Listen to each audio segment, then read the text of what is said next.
Spicy মসুর ডালের বড়া বানানোর জন্য 50 গ্রাম মসুর ডালকে ভালো করে ধুয়ে 1 ঘন্টা ভিজিয়ে জল ঝরিয়ে নিয়েছি 4-5 কোয়া রসুন, ছোট ছোট করে কাটা 4-5 টুকরো আদা, বেশ কয়েকটা কাঁচা লঙ্কা 5-6 টুকরা, আর নিয়েছি একটা মিডিয়াম সাইজের পেঁয়াজ কুচি। আদা, রসুন, লঙ্কা আর মসুর ডালকে মিক্সিতে দিয়ে মোটামুটি আধা পেশা করে নিয়েছি। এবার ওটা একটা বাটিতে নিয়ে পেঁয়াজ কুচিগুলো দিয়ে তার মধ্যে স্বাদ মতো নুন, আমি এক ছোটো চামচের 1 চামচ দিয়েছি, হলুদ গুঁড়ো দিয়ে ভালো করে চটকে মেখে নিয়েছি। এবার কড়াতে সাদা তেল দিয়ে তেল গরম হলে ছোট ছোট করে বড়াগুলোকে দিয়ে দিচ্ছি। আমি এখানে কম তেলই নিয়েছি, সেই জন্য আমার বড়াটা ভাজতে একটু সময় লাগবে।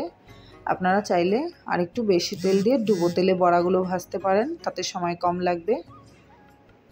তো আমি যেহেতু কম তেল নিয়েছি, আমাকে বড়াগুলো উল্টে পাল্টে একটু সময় দিয়ে ভাজতে হবে। আমার পক্ষে যতগুলো বড়া একসাথে দেওয়া সম্ভব আমি দিয়ে দিচ্ছি, সেটা আপনাদের উপর ডিপেন্ড করে আপনারা কতগুলো দেবেন। এবার 5 মিনিট রেখে বড়াগুলোকে উল্টে দিয়েছি, আবার 5 মিনিট পর আবার উল্টে দিলাম।